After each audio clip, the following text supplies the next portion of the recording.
Hello everyone, Professor Arnelene Torres here for another video lecture for International Tourism and Culture course.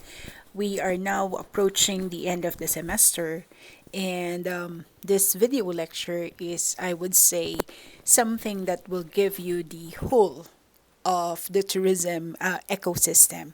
But before I start this presentation, I would like to recap or maybe review what are the different topics that we have finished in the previous weeks. Okay, so if you remember, we talk about tourism products, we talk about the tourist as the main actor of tourism, and that's about how they behave, what are the things that motivates them, and also we look into the typologies or their personalities because of course we believe that the personality of the tourist is actually something that affects their motivation, something that affects their travel action.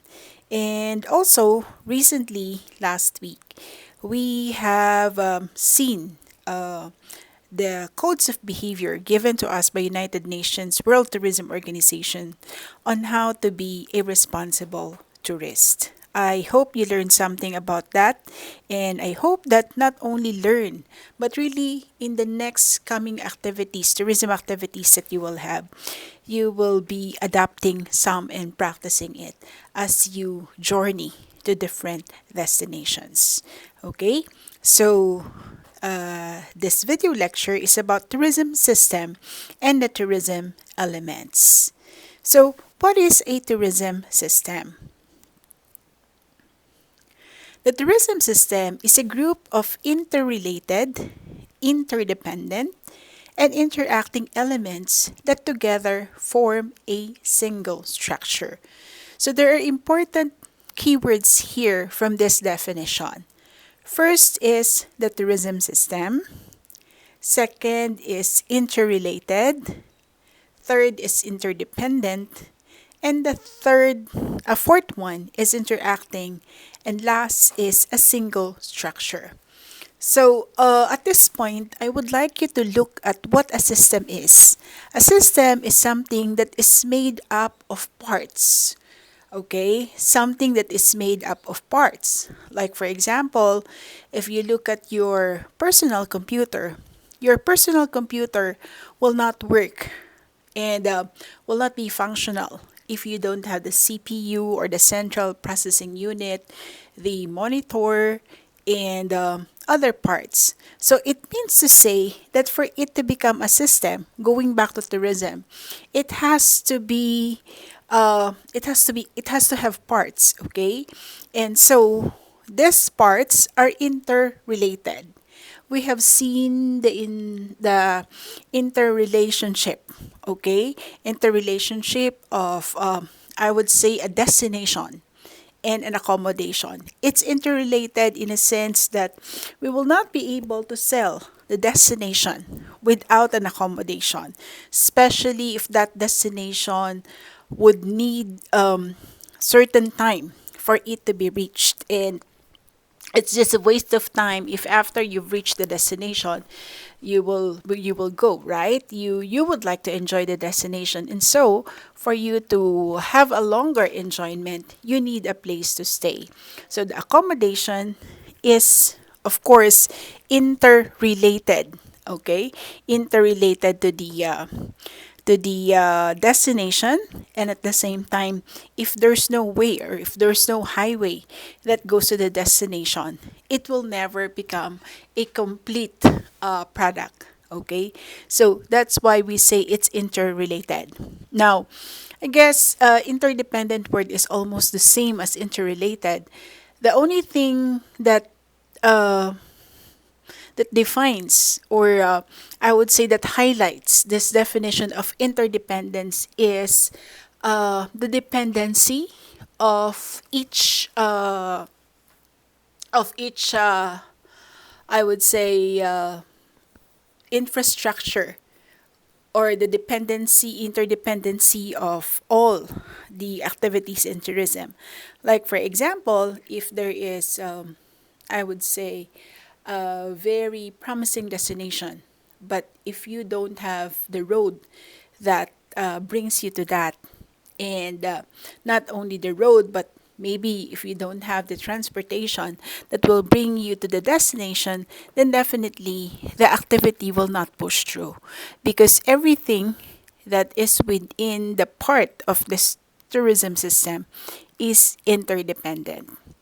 And interacting means that they interact with each other, interact in a sense that if you will look at the current situation, the COVID-19 has greatly affected Korea. And when I say greatly affected Korea, it did not only affect, I would say, the the hospitality industry, but it also affected the tourism industry in such a way that even though we have a lot of hotels, five-star hotels, especially in Seoul, there are so many accommodation, but because there are no incoming tourists, and so because there are no flights, okay, the other unit, okay, or the other member of the system is also not responding, or cannot make a response because of course, as I've said, whenever something is happening to one part of the system, it affects the whole. And so tourism system is called, or it's formed as a single structure. One cannot live without the other. That's why we say it's interrelated. It's interdependent because each of the system, or the part of the system, is dependent on the other parts. Like, for example, as I've said, the destination will be of no use if there's no road. And interacting because they are usually moving together in one way, or in one uh, with one purpose, and that is of course to generate tourists and to help the economy.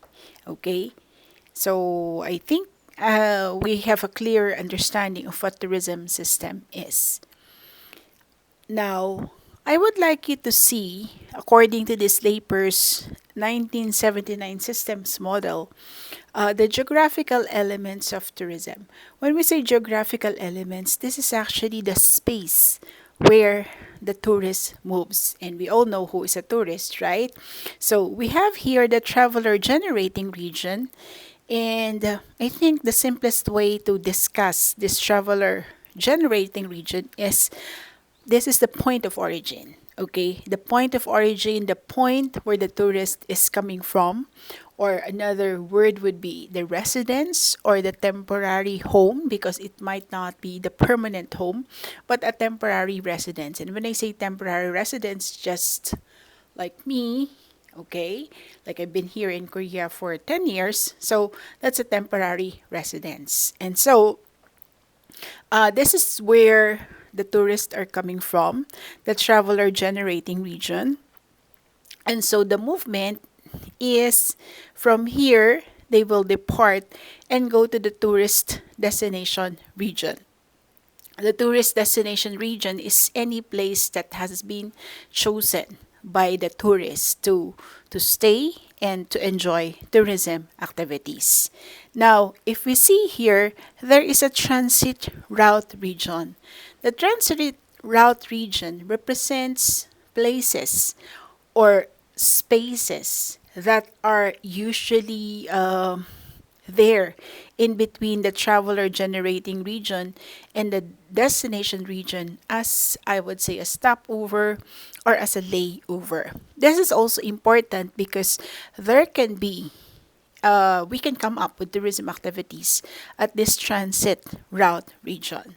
And then once the tourists enjoy the stay and maybe has done or accomplished the number of days that they plan to be here, the usual tendency would be to return to their original place or their place of residence.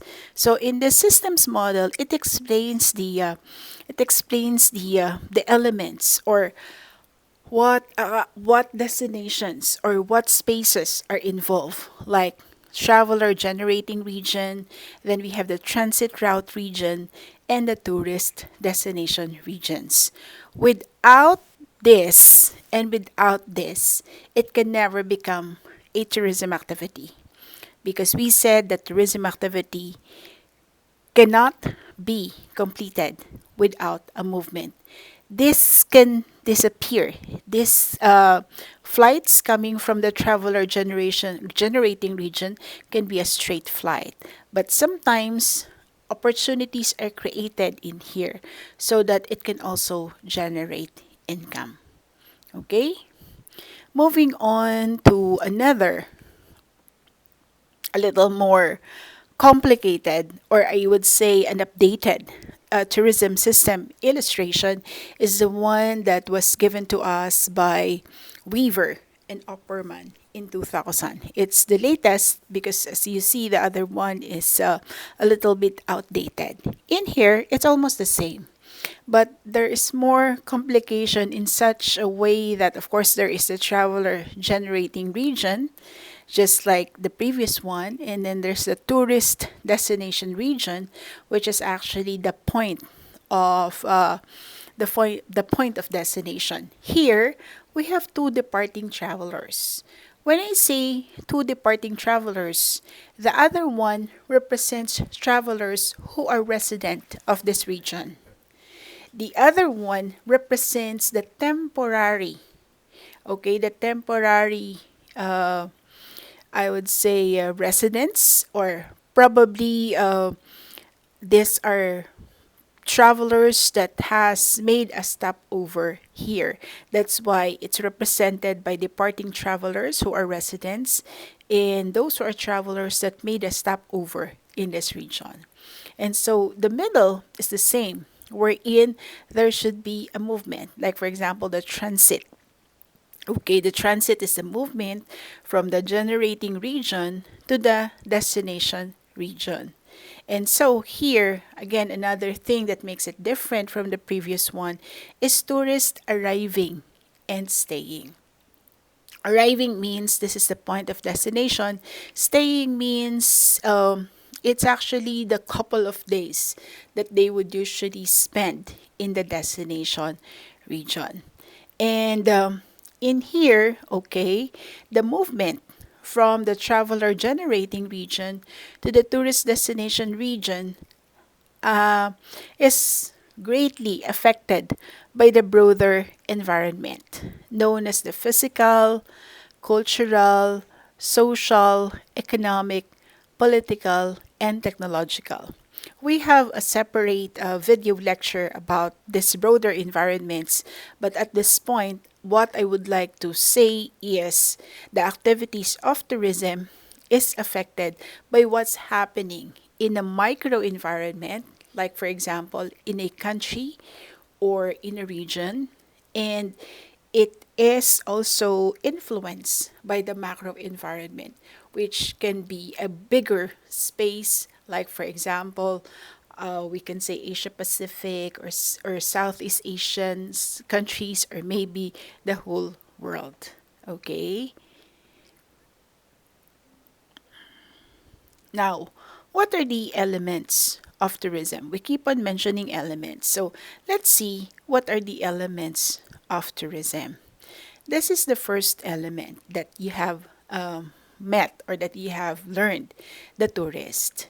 The tourist is the actor in this system. Remember, without the tourist, there will be no tourism activity.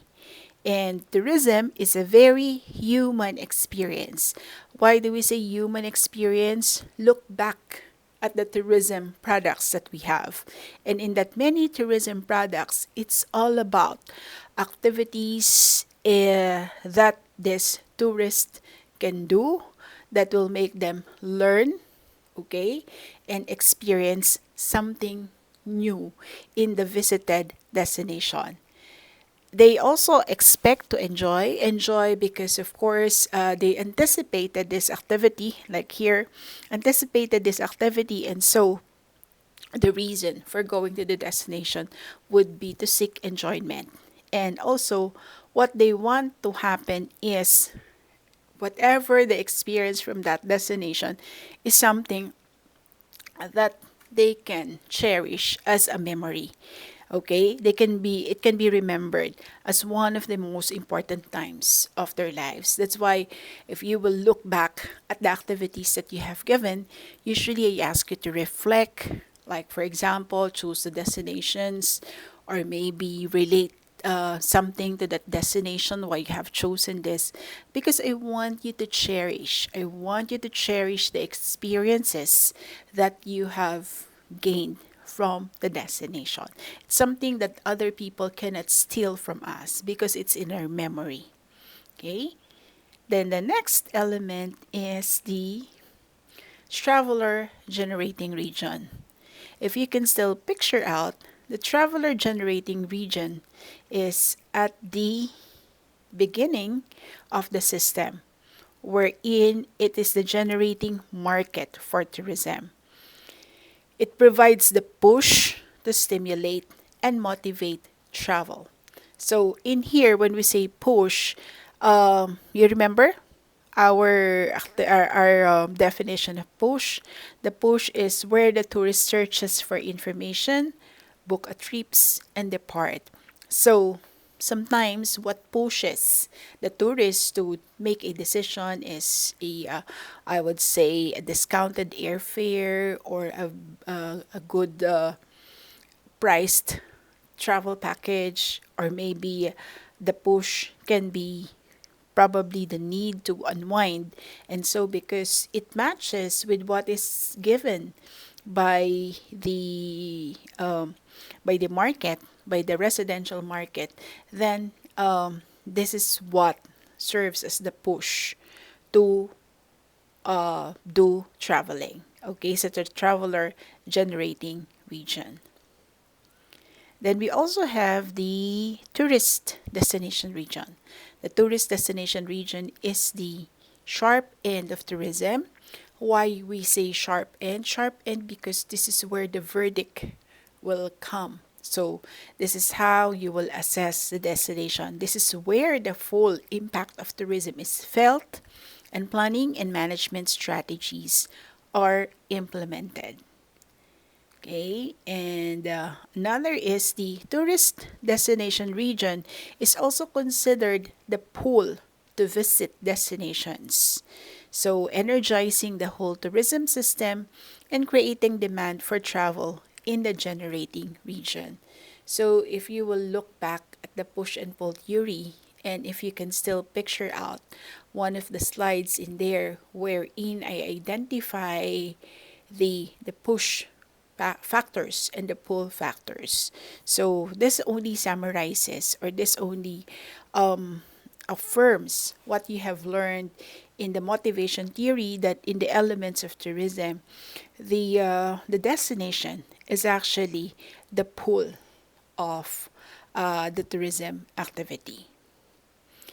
And the last is the transit route region that represents the short period of travel to reach the destination and also the immediate intermediate places visited and route. So, as I've said a while ago, the transit route region are known as the stopovers or the layovers, wherein people would sometimes have the opportunity to have a taste of the place by probably spending their layover, or I would say, their layover or their stopover into something productive. Like for example, if the layover or the stopover is about 6 hours, and then you are in Incheon, then probably you can be given the chance to, see what is in Seoul, like a short trip to Seoul or a short trip to Incheon.